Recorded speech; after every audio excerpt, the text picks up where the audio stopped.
বিশ্বাস রাখি, অর্থাৎ জগতের নাথ যিনি জগৎকে ধারণ করে আছে, আজকে সে ছাড়া আমাদের জীবনের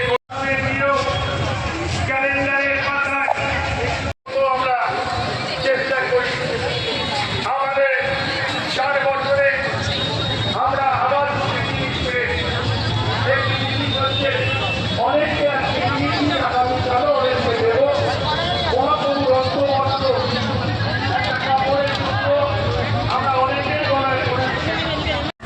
প্রতি বছরের মতো এবছরও new Radha Gobinda variety store আপনাদের কাছে নিয়ে এসেছে নতুন নতুন ডিজাইন, নিত্য নতুন কৌশলের জুয়েলারি কালেকশন।